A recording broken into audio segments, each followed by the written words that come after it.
Ritual de encarnamiento. La historia de la santería es bastante más complicada de lo que se pudieran imaginar. Es inclusive más complicada que la historia de la brujería. Hay que aclarar una cosa muy importante y que muchísima gente tiene dudas en esto. La santería y la brujería no son sinónimos. La brujería es solamente una práctica y la santería es una religión. Eso quiere decir que puede haber bastantes santeros que practiquen la brujería, pero no significa que todos los santeros sean brujos. Sería como decir que todos los hombres usan corbata, pero eso no significa que todos los hombres en realidad la usen. La santería nació en Nigeria, en la religión del pueblo Yoruba. La mezcla y evolución de sus creencias y tradiciones espirituales fue lo que sembró la semilla de la santería. Por caprichos de la historia, los nigerianos fueron traídos al continente americano como mano de obra esclava, y como fueron traídos por los católicos, no podían seguir practicando su religión. Entonces encontraron la forma de mantener sus creencias sin ser descubiertos. Disfrazaron a sus espíritus, los orichas, con los nombres de los santos católicos. Así, ellos podían seguir realizando sus cultos y adoraciones sin ocasionar la ira de la iglesia.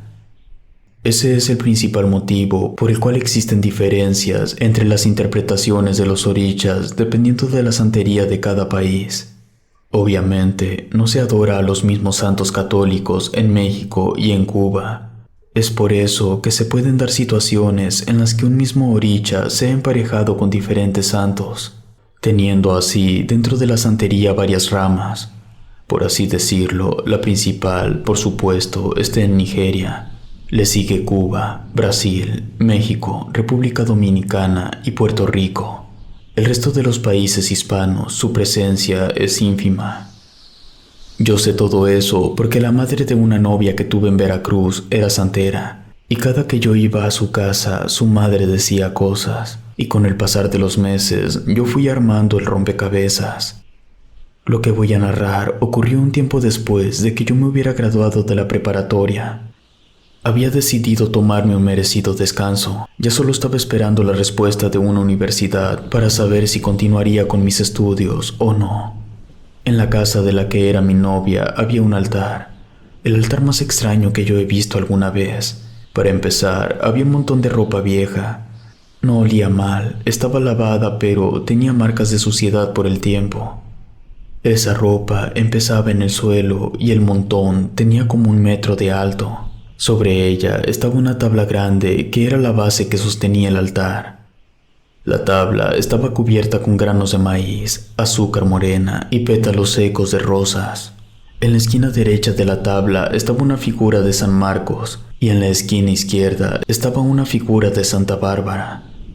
Ambas figuras tenían un clavo enterrado en la cabeza.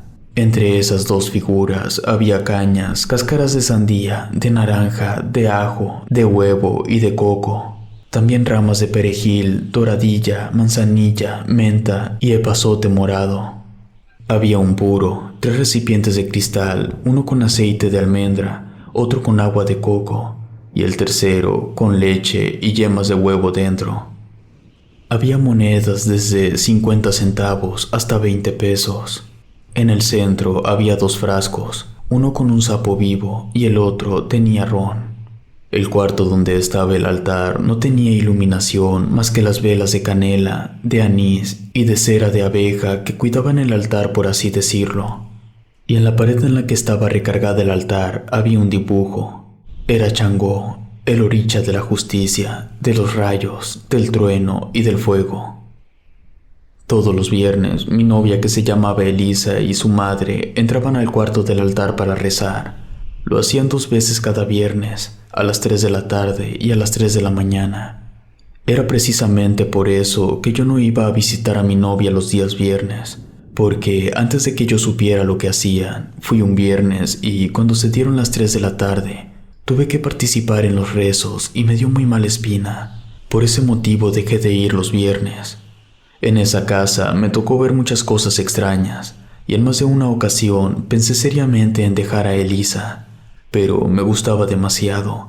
Ella, a pesar de haber pasado su niñez en Cuba, era venezolana, era una belleza de mujer. Yo empecé a ir a su casa antes de que nos hiciéramos novios. Ella no aceptaba verme en ningún otro lado que no fuera su casa, y aparte debía ser en presencia de su madre. Recuerdo que 2 veces al año su madre hacía un mini banquete. Uno era el 25 de abril y el otro era el 4 de diciembre. Esos festines no me los perdía aunque cayeran en viernes. En estos festines invitaba a más gente que también era simpatizante de la santería. La comida de la señora sabía muy diferente a cualquier otra cosa que yo hubiera probado antes. Pasaron 4 años. Yo creía que ya me había acostumbrado a cualquiera de las cosas raras que hacían, pero una tarde, mientras comíamos, la señora me platicó que estaba preparando todo para un encarnamiento. Jamás había escuchado esa palabra. Le pedí que me explicara qué era eso. Me respondió con palabras y términos raros que yo ya entendía. Para ser directo, solo era una posesión. Eso ya no me gustó. Pero antes de que yo pudiera decir algo, Elisa me dijo que yo tendría que participar porque ella sería la poseída y tenía que estar con un hombre durante el ritual, y ella quería que fuera yo. Éramos novios y parecía ser lo más indicado. En esos 4 años no habíamos dado ningún paso más. Yo tenía 15 años cuando la conocí y ella tenía 14. Entonces, haber llevado 4 años de relación, estaba listo para dar el siguiente paso. Pero lo que me ponía incómodo es que tendría que ser durante ese ritual. Yo no podía negarme, porque si no era yo, el que estaría con ella sería alguien más. Yo estaba un poco apenado porque esa conversación la tuvimos delante de su madre, pero le dije que me parecía bien, que aceptaba formar parte del ritual de encarnamiento. Me explicaron que había que realizar oraciones a Changó y otros orichas relacionados con él durante 5 días, y después habría 5 días de pequeños rituales. Eran un total de 10 días de preparación y el día 11 sería el ritual, que curiosamente caía en viernes. Al día siguiente a las 3 de la tarde comenzaron los rezos. Primero fue a Acayú, el oricha de los ríos y padre de Changó. El segundo día le rezamos a Yemayá, amante de Agayú y madre de Changó. El tercero fue a Ubatalá, madre adoptiva de Changó. El cuarto día le rezamos a Orula. El último día los rezos fueron para Teu, el esclavo de Changó. Al terminar los rezos, la madre de Elisa me dijo que para poder realizar el pequeño ritual, yo debía conseguir un poco de corteza de cedro. Para eso debía adentrarme un poco a la selva. También tenía que conseguir los pelos de la cola de un caballo rojizo. Ni mi casa ni la de Elisa estaban tan cerca de la selva. Tenía que salir del pueblo y luego caminar 2 horas. Eso sería más de 10 kilómetros. Pero aparte tenía que llevarme un hacha o algo con lo que pudiera arrancar un pedazo de corteza. Conseguir la madera era lo fácil.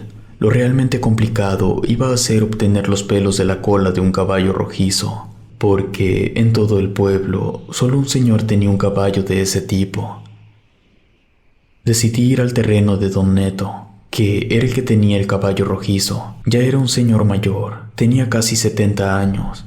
Le pedí de favor que me prestara una pequeña hacha, que iba a conseguir un poco de madera y que se la traería de regreso ese mismo día sin falta. En lo que Don Neto fue a buscar el hacha, yo le di un vistazo al caballo que tenía amarrado. Era un animal formidable. Don Neto no tardó mucho en regresar con su hacha. Me la prestó y me fui directo a la selva a buscar un cedro. Para las 7 de la tarde-noche ya iba de regreso con un buen pedazo de corteza. Antes de las 10 estaba de nuevo en el terreno de Don Neto. Él estaba recostado en una hamaca que tenía fuera de su casa. Yo solo me acerqué para que supiera que sí le había regresado el hacha. Le agradecí y fingí que me iba, pero lo único que hice fue alejarme de su vista para acercarme a su caballo. Fue extremadamente complicado todo lo que tuve que hacer para arrancarle unos cuantos pelos. Al día siguiente, a las 3 de la tarde, llegué a la casa de Elisa con la madera y los pelos del caballo, todo listo para hacer el ritual. Los 3 entramos al cuarto donde estaba el altar. La madre de Elisa colocó la corteza del cedro en el suelo frente al altar. Luego le cortó un mechón de cabello a mi novia y después lo juntó con el pelo del caballo para hacer una pequeña trenza. La trenza la acercó a una de las veladoras y le prendió fuego, y ésta a su vez quemó la corteza del cedro. Entonces Elisa se quitó las sandalias y mientras hacía una oración en el idioma yoruba, caminó descalza sobre la corteza en llamas. Yo me puse muy nervioso de que le fuera a pasar algo, pero no interrumpí. El primer ritual concluyó exitosamente. Comimos algo después. En la plática le pregunté qué había que conseguir para el siguiente. La madre de Elisa me dijo que nada, que lo que se iba a ocupar yo ya lo tenía conmigo. La señora me preguntó cuál era mi tipo de sangre y si tenía alguna enfermedad. Se me hicieron raras las preguntas. Me quedé en silencio un momento y luego le respondí que hasta donde yo sabía no tenía ninguna enfermedad y que mi tipo de sangre era A positivo. Ella dijo que estaba bien, que al día siguiente simplemente me presentara y que ella se encargaría del resto. Al terminar de comer me despedí y me fui a casa. Todo el camino le fui dando vueltas en mi cabeza a las palabras que me había dicho la mamá de Elisa. Estaba confundido. Era evidente que necesitaban mi sangre. Sin embargo, no entendía para qué, ni cómo es que se supone que yo se las daría. Pero lo que más me preocupaba era cuánta de mi sangre iban a necesitar. Luego de pensarlo mucho, llegué a la conclusión de que yo no tenía motivos para desconfiar ni de Elisa ni de su madre. Sabía que no me harían daño. Al día siguiente me presenté para realizar el segundo ritual pequeño. Fuimos a la habitación del altar. Ahí la señora me dijo que haríamos la salutación a Changó, seguido de una promesa de sangre. Tanto Elisa como yo nos acostamos en el suelo. Estábamos boca abajo. Nos acomodamos de tal forma que mis pies quedaban al lado de su cabeza y sus pies al lado de mi cabeza. Ambos teníamos el brazo derecho pegado al cuerpo y el izquierdo lo teníamos entrelazado del codo a la muñeca. La señora sacó 2 collares, uno rojo y uno blanco. El rojo me lo colocó a mí y el blanco se lo puso a su hija. La madre de Elisa tomó una aguja de un tamaño intimidante. Luego empezó a recitar algo y mi novia repetía las palabras. Yo hacía lo mismo. Conforme se iba acercando a nosotros, iba hablando cada vez más fuerte, hasta que llegó al lado de nosotros. Guardó silencio, se inclinó un poco y, de un solo pinchazo, nos sacó sangre a Elisa y a mí. No fue mucho, pero sí se sintió. Nuestra sangre se juntó en el centro y ahí estuvimos quietos unos momentos. El segundo ritual concluyó de forma exitosa. La señora nos curó las heridas y mientras lo hacía, me contó lo que sucedería al día siguiente. Acudirían otros santeros y gente adjunta. En total serían 11, y cada uno de ellos llevaría un pequeño pedazo de carne de diferentes animales, y Elisa tendría que comer los 11 pedazos de carne de los 11 animales diferentes. Lo que me parecía turbio es que la carne debía comerla cruda. Yo sería el encargado de darle todos los trozos de carne. Al día siguiente llegué media hora más temprano. Elisa se estaba bañando. Me senté a platicar con su mamá. Me dijo que el ritual que íbamos a hacer era el que requería más voluntad, pero también el que requería más apoyo de mi parte. Me dejó en claro que yo debía asegurarme que se comiera toda la carne sin importar nada. Yo no debía permitir que regresara ni un gramo, porque de lo contrario todo sería por nada. Uno por uno fueron llegando las personas y cada uno llevaba un recipiente. Todos estos tenían sangre. A simple vista quedaba claro que estaban crudos. Cada recipiente tenía una etiqueta con el nombre del animal. Había gallo, oveja, codorniz, tortuga, guajolote, toro, pato, caballo, cuervo, perro y chivo. A las 3 en punto, Elisa salió de bañarse. Vestía una blusa holgada de color rojo, un short del mismo color y también llevaba puesta una corona en forma de castillo, también de color rojo. Todos entramos al cuarto de siempre. Elisa se hincó frente al altar mirando hacia la puerta, es decir, dándole la espalda al altar. Las 11 personas estaban paradas de un extremo al otro del cuarto formando una media luna. La madre de Elisa estaba cerca de ella. Sostenía una charola con todos los recipientes ya destapados, y yo estaba parado en medio de Elisa y su madre. Me dieron un tenedor de oro, y lo que yo tenía que hacer era darle en la boca cada trozo de carne. A mí me dio asco. Esos recipientes apestaban a sangre. El primer contenedor fue de carne del gallo y se lo di. Se notaba que no le gustaba el sabor, pero se veía tranquila. Tardó un poco en poder pasarse la carne. Seguí con la carne de codorniz y luego con la de guajolote. Todo iba bien. Le di la carne de oveja y se le notó que quería devolver, pero la miré fijamente a los ojos sin parpadear hasta que se pasó la carne. Pero cuando le di el toro, los ojos le empezaron a llorar. Ella ya no quería seguir, pero yo le di la carne de la tortuga y luego la de pato. En cuanto le di la carne de caballo, supe inmediatamente por su expresión que iba a vomitar. Con mis manos le tapé la boca. Ella estaba llorando. Sus ojos estaban hinchados, sudaba, se veía muy mal. Dejé mis manos sobre su boca hasta que pudo tragar. Le di la carne de cuervo y también la de chivo. Solo faltaba la carne de perro. Cuando le acerqué el tenedor, Elisa se negó a abrir la boca. La carne chocó contra sus dientes. No supe qué hacer. Volteé y tanto su madre como los otros 11 estaban serios. No parecían preocupados. No sé qué me pasó en ese momento. Quizá ya inconscientemente me había convencido de que el ritual se tenía que hacer. Intenté abrir la boca de Elisa, pero no pude. Le tapé la nariz. Ella resistió, pero tuvo que abrir la boca para respirar. Ahí aproveché para darle la carne de perro. Admito que ese fue uno de los momentos más tensos que he experimentado en mi vida. El tercer ritual terminó con éxito. Elisa se quedó tirada en el suelo. Su madre me dijo que ella estaría bien, que quizá en ese momento podría estar molesta conmigo, y que lo mejor es que me fuera, que ya al día siguiente ella estaría más tranquila y entendería que todo fue por su bien. Le pregunté por el siguiente ritual y me dijo que era algo insignificante. Era más una recompensa que un ritual, que no me preocupara por nada. Al día siguiente llegué puntual. Había mucha comida en la mesa, varios platillos que llevaban plátano, diferentes tipos de pan y de tortilla.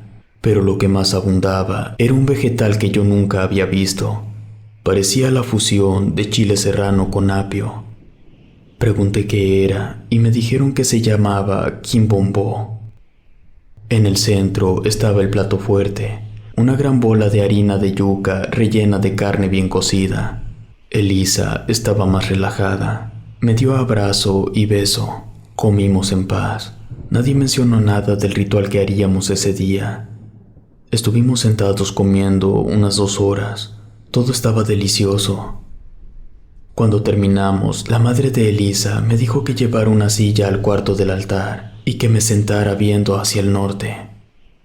Momentos después entró Elisa. Iba vestida con una túnica rara que le cubría todo el cuerpo. Solo su cabeza, manos y pies podían verse. Ella estuvo danzando a mi alrededor mientras sostenía inciensos. Ese fue el cuarto ritual. Cuando eso terminó, volvimos a la cocina. Ahí se me ocurrió preguntar qué pasaba realmente si alguno de los rituales pequeños fallaba. Y debido a eso, no se podía hacer el ritual de encarnamiento.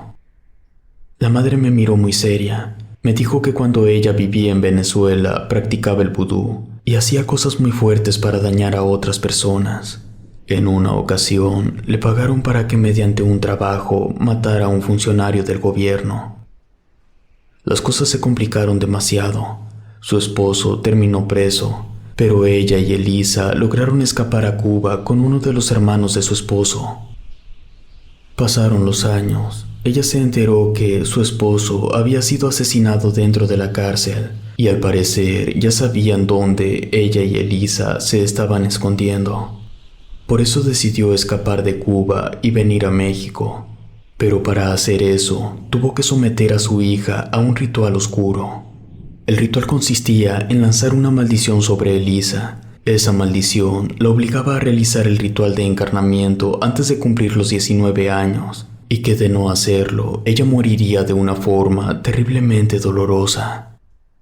Si mi memoria no me falla, ese ritual lo hace un sacerdote jujú. Yo no me esperaba una respuesta como esa. Para el último de los rituales de preparación, tampoco hacía falta que yo llevara nada, y tampoco iba a participar, solo era observar. Así llegó el día. Su madre y yo entramos al cuarto del altar en lo que Elisa se preparaba. Dentro del cuarto también había una cría de vaca. Estaba amarrada. Ese cuarto olía mal. El animal ya había hecho sus desperdicios. Luego de unos minutos, Elisa entró completamente desnuda. Fue directo hacia la cría de vaca, tomó el excremento del animal y se lo untó por todo el cuerpo. Después agarró una daga y se puso a rezar. Cuando terminó, le hizo una cortada solo para sacar un poco de sangre. La tomó en sus manos y la bebió. Luego fue al altar. Tomó el frasco que les dije al inicio que tenía un sapo vivo adentro. Sacó al animal y le dio un beso. Volvió a colocar el sapo dentro del frasco y lo puso en su lugar. Luego agarró el ron y lo bebió todo de un solo trago. Por último, su madre le dio un puro encendido y Elisa fumó un poco. Así terminó el último de los 5 rituales. Los 3 nos sentamos en la sala y platicamos sobre lo que sucedería al día siguiente. Era el gran día y estarían otra vez las 11 personas de la vez pasada. Todos ellos y la madre de Elisa presenciarían el acto que sería frente al altar.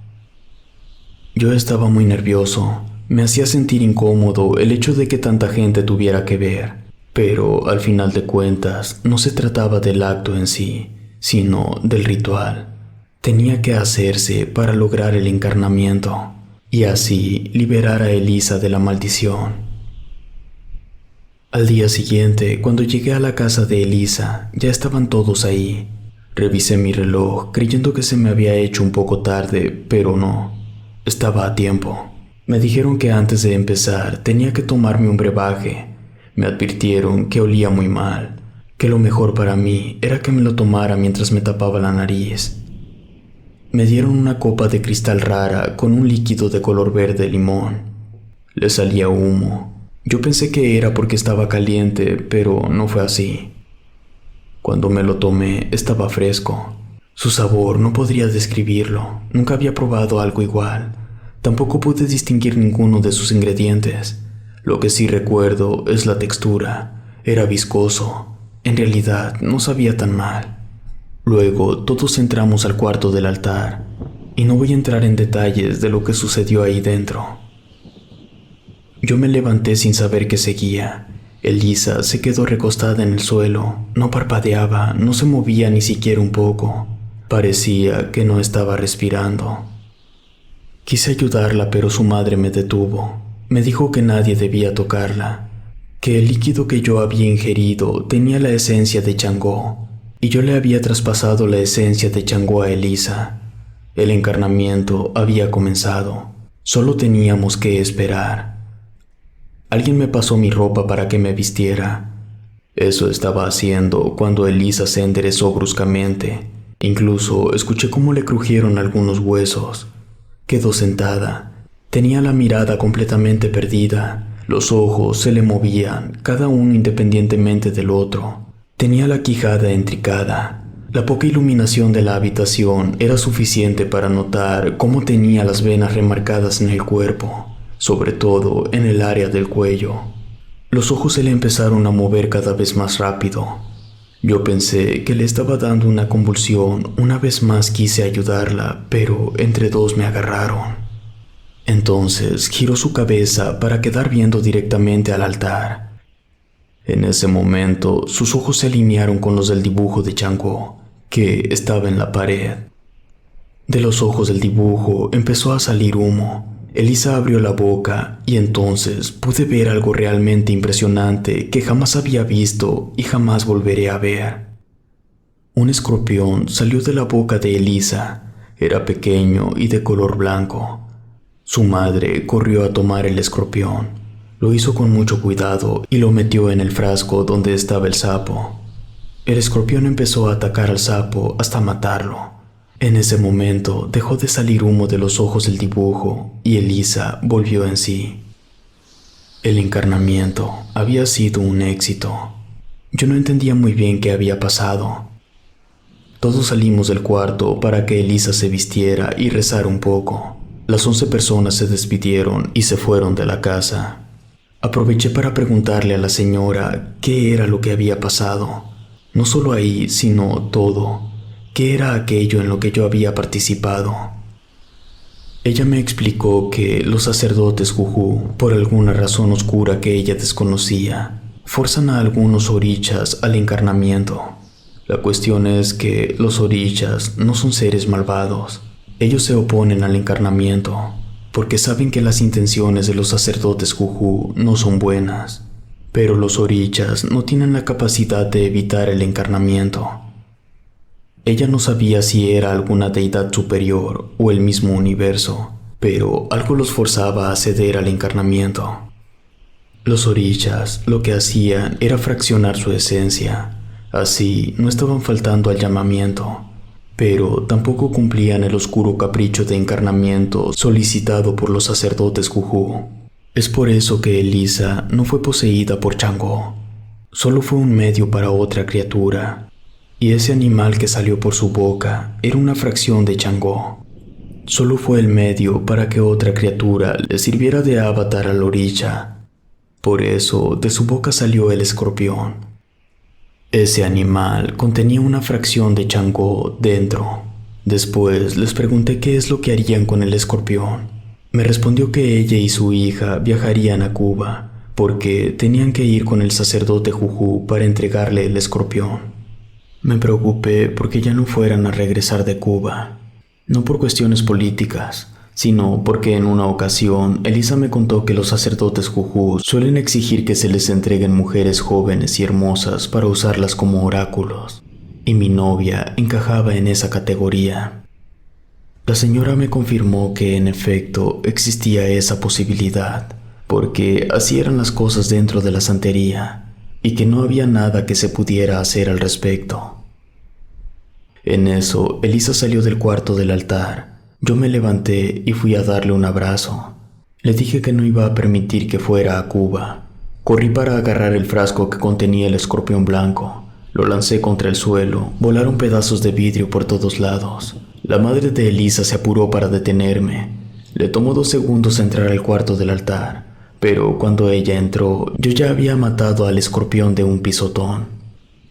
La señora me tomó por el cuello y me insultó mientras me apretaba. Lo bueno fue que me soltó antes de que yo entrara en desesperación.